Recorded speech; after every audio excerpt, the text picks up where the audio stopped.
Today's project is working on Gus. Gus is a 1949 Chevy Styleline, and the problem we're having is it's not getting any fuel to the engine.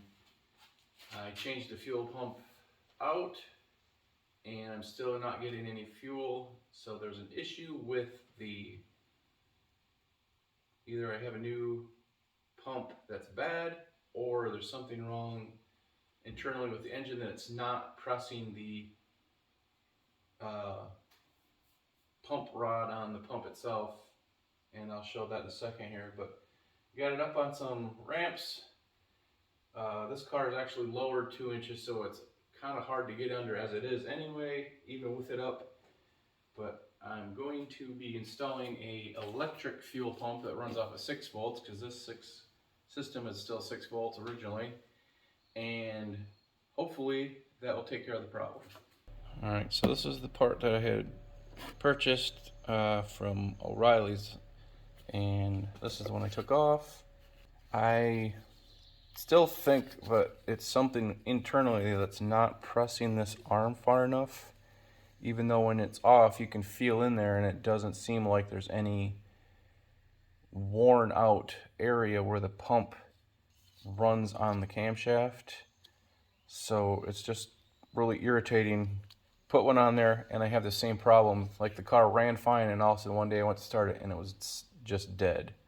So I don't know what else it could be, but when you put fuel directly into the carburetor, it fires up and it doesn't sound like there's parts, flopping around in there and damaged or something. So I figure I'm going to put an electric fuel pump on. That'll eliminate this problem. And it also, I can use in conjunction with the mechanical pump, so it'll work as a prime. And then I can see if it runs with the pump on the mechanical pump once the electric is shut off. So I'm going to install the pump and I'll show you right now.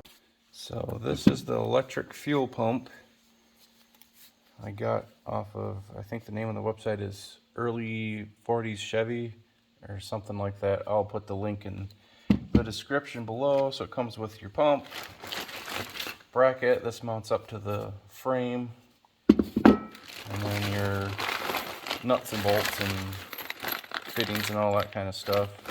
But you just mount that up to the frame somewhere underneath, and it's got the directions of how you're supposed to mount it, but just goes in line. You just have to wire it up to your 6-volt switch system. Pretty straightforward as far as how it goes in, but I just hope that once I put it in that I can actually drive my car. Alright, so here's a quick diagram. This is what comes in the instructions. I'm not going to wire it up to the oil pressure switch or any of that stuff. I would actually have to buy a different one. The one that's in the car is just a single wire. But this is showing you mounting it to your frame, and then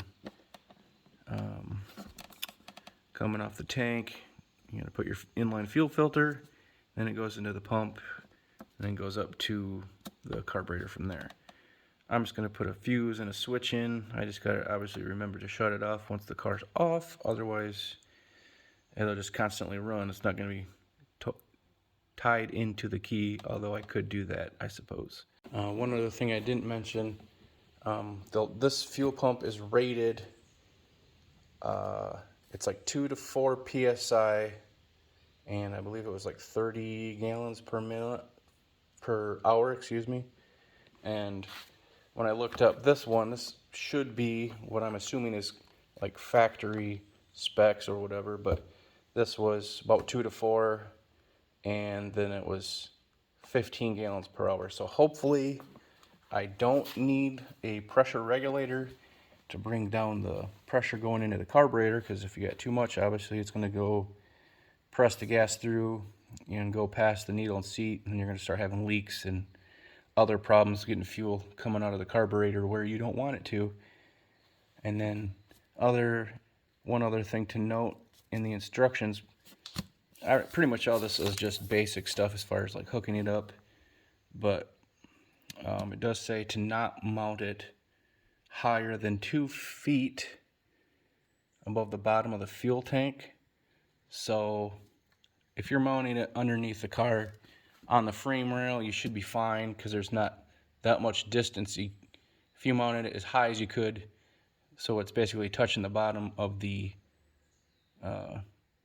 body itself to the bottom of the fuel tank, there's still probably another foot of clearance, but they're basically saying you don't want to mount it like up at the top of the firewall or something like that where it's way higher, probably because it can't get enough suction, I'm assuming. But that's just one thing to note. You don't want to mount it too high, otherwise you're going to have problems, I'm sure, with it not getting fuel, because it won't prime, probably is the biggest thing. And it does say to use 14 gauge wire and a 10 amp fuse. Minimum of 14, obviously heavier is better. I'm gonna be using 14 because that's what I got. Fat guy under an antique car. Oh, hi there. So I might have to do some finagling to get my fat gut underneath here to work on. Like I said, I got the car up on ramps, but with this car being lowered, I'm still like touching the frame right there, and that's gonna be a pain in the you-know-what if I'm trying to drill something. So figure that out. But so right here they have just a rubber line connecting from this goes back to the tank, and then up to the engine compartment. But I'll just take it off here. I'll use this side, and then I can put my piece of rubber line in, put the fuel filter in, and then put the rubber line going into the fuel pump, and then another piece in front of it to tie into the steel line. I'll just have to cut it wherever I need to do that. And yes, if anybody's asking, I thought maybe the fuel gauge was bad and I didn't put any gas in and whatever, but I've put like a gallon of gas in the gas tank thinking I was out of gas, and just the gauge is wrong. So anyways, yes, there's gas in the tank, and I did think of that. So yes. Okay, so probably like right in here, this line will be cut down to here somewhere, so I can actually get that in there. But I don't know if I want to go higher. I mean, 2 volts will be plenty to hold this in here. Only the kit says it comes with self-tappers, because you can't really see it, but it's boxed in frame, so I don't have any excess on this side. It looks just like this. It's not like the C-channel style frame. So if I screw it in here, it's plenty high. And one reason for doing that too would be when it's up higher, I want to give it a little bit of maybe like that, because if it's too high, it's gonna want to like be like that. But at least if it's like this, it's tight enough, and it still gives me just enough clearance for those connectors for the wiring to be just above it. I think this is the best place to put it for now. Also, another little tip or safety tip, like me, and probably like most of you, you're going to be working on your car and probably by yourself. Instance like this where you're working under the car, and especially in my case where the car is right up against you, you want to make certain that your car is not going to go anywhere. I have it on ramps because if I have it on jack stands, even though they're meant for that, there's still a chance that sometimes they fail, sometimes there's issues with certain models and all that kind of stuff or whatever. But you want to make sure that you have certain precautions that if that jack stand comes down, maybe just have some blocks of wood laying up close enough so it gives you a little bit of a buffer in case it falls down. It doesn't just pinch you down to the ground and chop you in half, if anything. But just one thing to take in consideration when you're working by yourself, that something happens to you and you can't get to your phone, and if you're pinned down, bad stuff will happen. So safety first. Every time you start a project and think, oh, I'm just going to hammer this out really quick, and reading instructions is like, oh, use self-tapping screws to mount plate, blah, blah, blah. You look in the kit, there's no self-tapping screws. Apparently, I'm supposed to provide those. There's bolts that aren't even for the, the application. It's for a 70-year-old car. Why would you give me regular bolts and nuts? I can't tighten the nuts. God. I guess I'm going to the hardware store. I put the rubber grommet things on the bracket, and I just got one nut on just so I can get an idea of where exactly I need to mark my space out so it's high enough so this is clearing the bottom of the frame, and those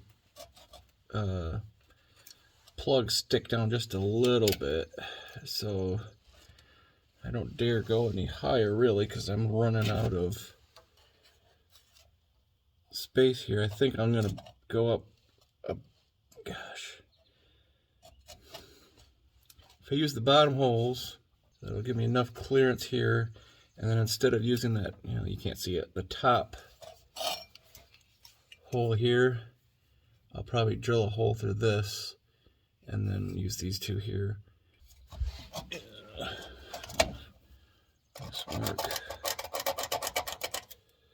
I'm just marking the edge of the bracket itself because I can't get the holes really lined up too well. Okay.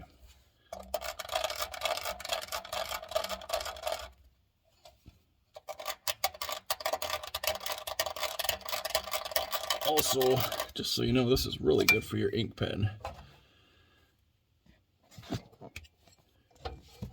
You can see where I've got it marked out here and here, and that way I know where the edge of the hole is, because the self tappers I got are a little sloppy in that, so if I get one close to each edge, then that'll keep it from kind of chucking around. Plus I'll get that one put in the middle, and then I can get that thing mounted up.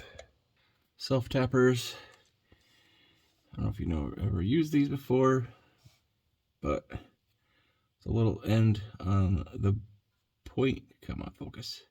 The point on the end is essentially a drill bit, and then you use something like one of these guys, throw it in your drill, zip it in there with the drill, but I'm going to pre-drill it, just kind of a pilot hole, that way it doesn't walk around when I'm doing this, and I'm trying to get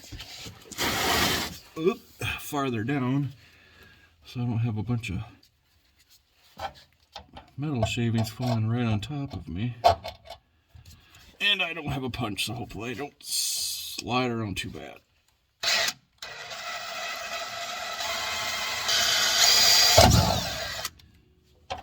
Okay. Trying to get it so you can see me. The drill anyway. Alright, there's our two little holes. And pop this on, and when the bracket's up where it should be, oh, got him stuck, then I can kind of just zip that top hole in there. That's what she said.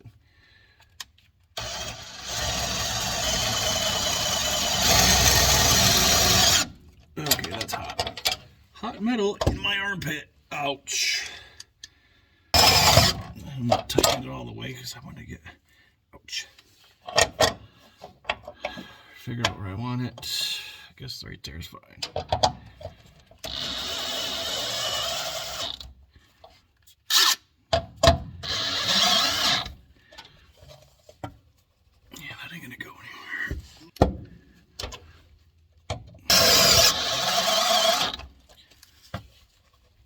sucker ain't moving.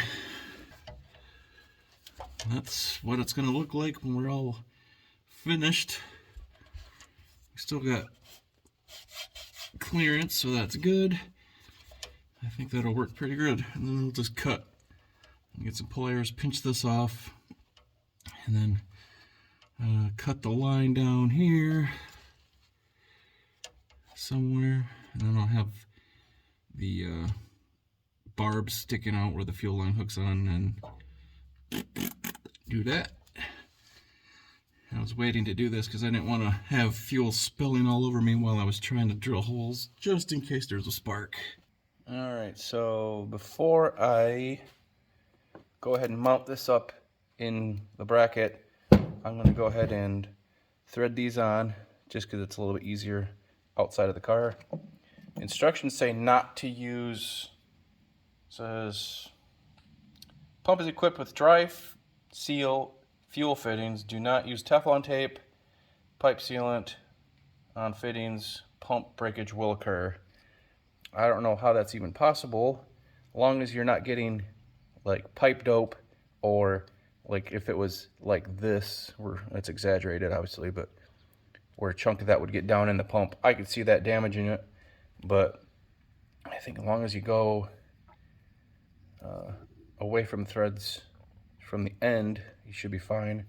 Little tip, hold the nut or fitting or whatever it is you're putting tape on, the sealant tape, hold it on there, get it started. Might have to wrap it around a little bit. Yeah, this stuff isn't very grabby, but just turn it in the direction that you would be screwing it in, and then that kind of just locks it on there when you're spinning it into the pump in this case, and it won't unravel, because if you work the other way and you thread it in this direction, the tape's going to want to come off. But in this case, it's like right there, tighten it up, and it keeps it on there. So I'm going to go ahead and tighten these up, put the other one on, and then I'm going to go ahead and mount this in the bracket, and then from there start working on attaching hoses. I got my barbs installed, those are good and tight, and in typical me fashion, I forgot to install something, or missed a step, whatever you want to call it. So this is going to have to go, I'll remove one of those self-tapping screws into the frame, and this just makes the negative connection for the pump. And then I'll just run another wire from here with this lead to my fuse and switch.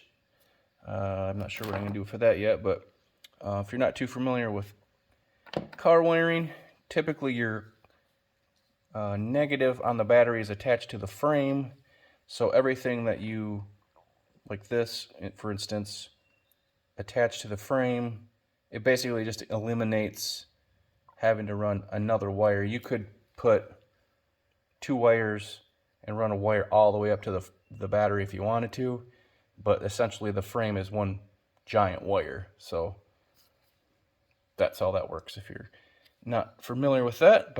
And I guess I'll go over this really quick, but they don't show very well in the instructions, but basically to mount it, you're going to want to put one of these thin wall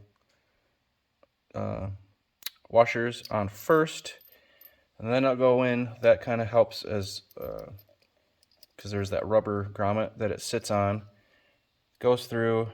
Then you'd put this on top of the grommet, and then your lock washer, and finally the little nut.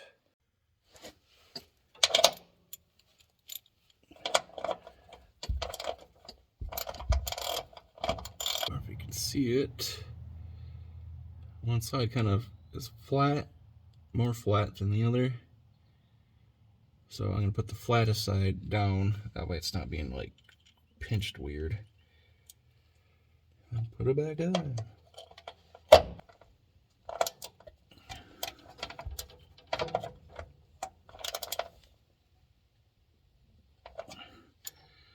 The rest of these are tight. All right. Now, sure all my little washers are on there. The inlet is pointing this way. And it's nice the way they have these staggered like that, so it's like 180 degrees. So the way I have the grommets in there, I know I can't put it on essentially the wrong way once you figure it out beforehand. Alright, this is where it gets to be fun. One nut on first, just so I can get it, keep it from falling off.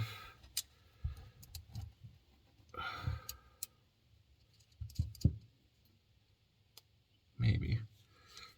Some other things, like if I don't have this, if you mounted this too high, you couldn't even get to the top of the nuts to install them right.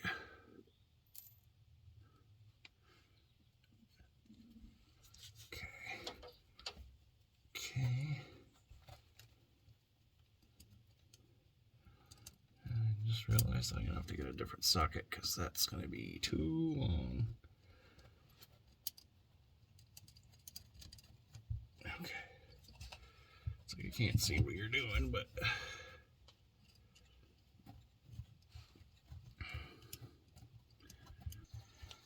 not a working on your car is not something for somebody who has claustrophobia for sure. Come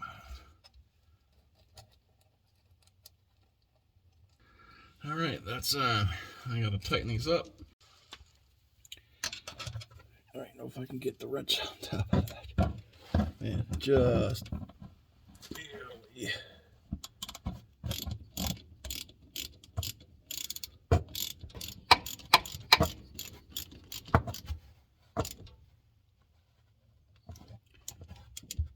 It's gonna be interesting. Barely. All right, probably actually gonna get some green Loctite, and then just put some of that on top of the nuts here. The green thread locker or green Loctite is a penetrating style, so you can put it on after you install something, unlike the blue or the red color. So we're good with this. Now I'm going to take my little locking vice grips here. I'm going to get it tight. That should be good enough. I'll go up front, unhook the line, drain it out. Hopefully that won't drain anymore. Then I can unhook this without having gas pour all over me. This will be the last point of installation, because that way I can just pop this line off real fast and pop the new one on. Otherwise it'll possibly be leaking all over while I'm doing it. So hopefully that's the case, to not get it covered in gas. All right, go ahead and take the engine breather off. Usually on these smaller hose clamps, the nut size is 1/4 inch, I believe. Yeah, 1/4 inch. So I'm gonna get that off. I know that line's super tight, so I might just have to cut it right there. And then underneath I got a drain pan down on the floor. From here to here is rubber line, and then it's steel all the way back, and that's where the pump's gonna hook up to. Okay, I can't really get a good angle to do this and show you at the same time, so I'm gonna explain what I'm doing and then come back to you. So, fuel's out of the line. It was right about there, in the rubber line. And then instead of like trying to rebend everything, like I could just take this piece, slide it all the way down here where I need it. I'm getting stuff in my face. But then I'm gonna have to try to bend it up at the end, and it's already got the bend in it where I need it to be.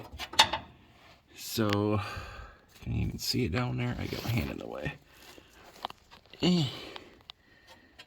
Down there. So I'm gonna cut it off right about there, I think. Okay, so we got the line cut. That's just a leftover piece. Now the fitting that is on the pump itself is a little bit bigger. It fits a, what size is this line? I think it was like 3/8 line. But the steel line and this fit like a 5/16 inch line. So what I'm gonna do is just gonna weasel the smaller line on. It'll fit. It's a little harder to get on, but I'd rather do that than change all that stuff off and then like if I can do it while filming it, knocking everything over, it's too loose. But there's a little bit of too much gap there, and I know it'll leak. I could probably clamp it down and be fine, but that's what I'm gonna do. And also this kit came with these kind of clamps. I am not gonna mess with those. Use these instead. Anybody that's used these knows, like, you put them in a pair of pliers and they just launch off of there. Alright, so I got my line under the car all hooked up. I'm gonna go ahead and take, I got a piece of steel line, I'm gonna bend it up, come out a little bit, go across the top of the motor, and then go down to my line, which is kind of hanging down there, somewhere in this vicinity, so it's gonna kind of come down. I have to move some of this stuff out of the way a little bit, but that's the plan. 5/16 inch brake line. I'm gonna bend that up for my line. But one note is when you're working with it, it's best to use a bending tool. You can get away with some shallow bends, but if you try to get really tight, sometimes when you're bent, this is just a scrap that I cut off of the one on the bottom, but if you bend it too far, it'll actually pinch.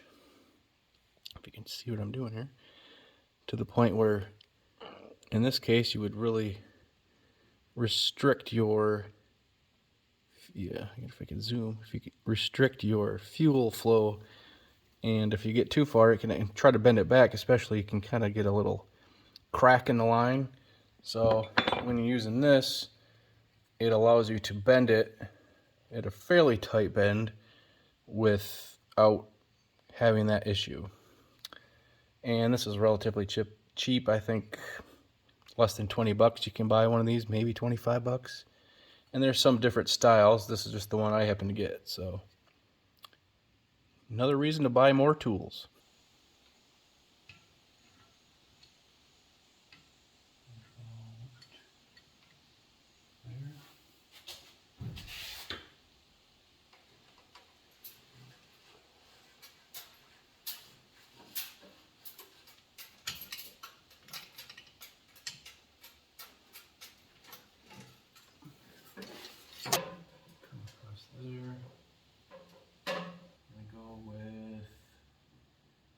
Here for my next bend.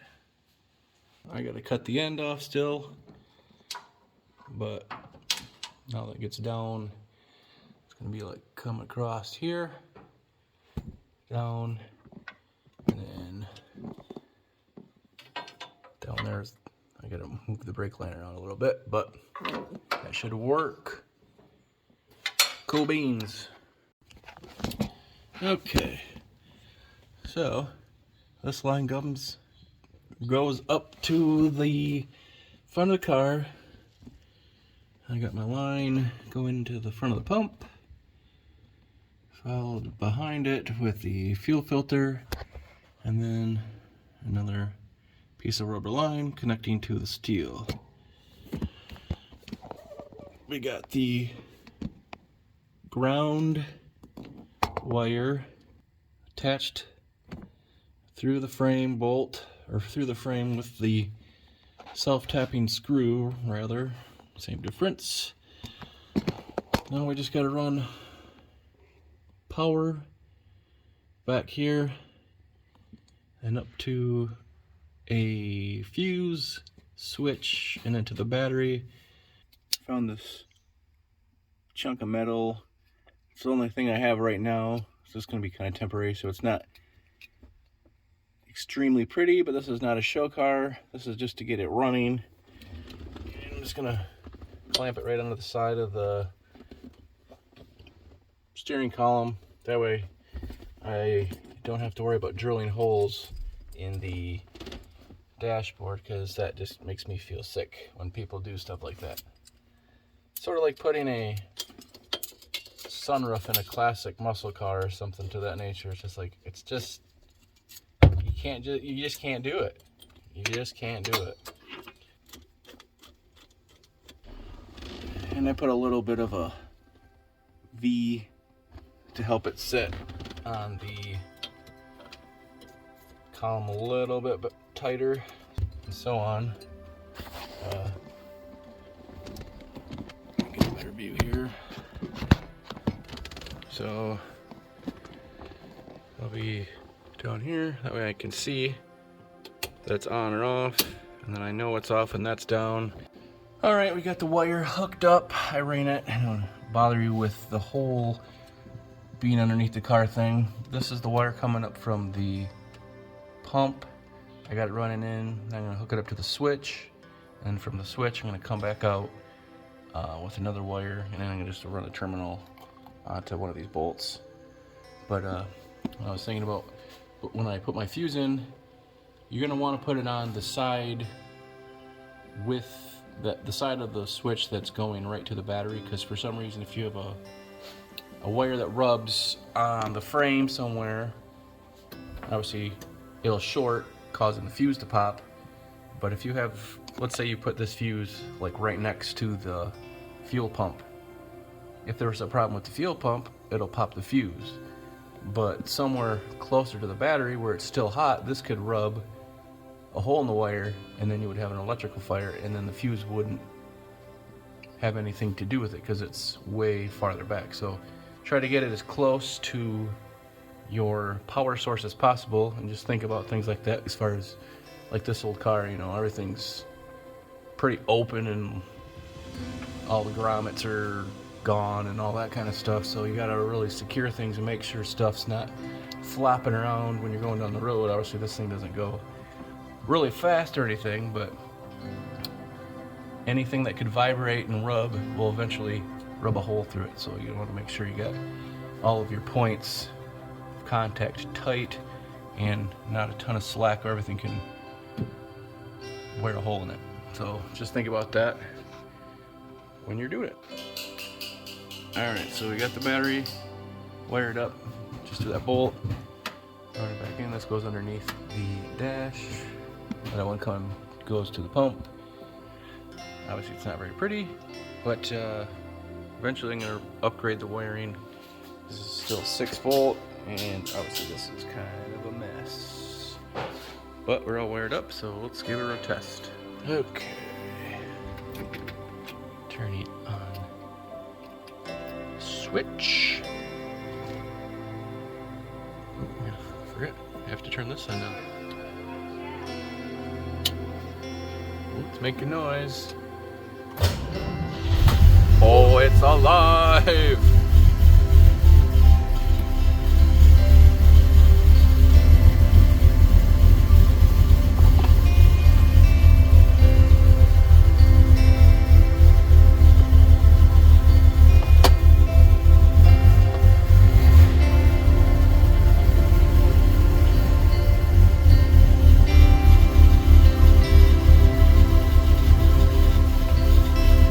Good old carburetors.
like the shirt says, one day builds always take longer than a day.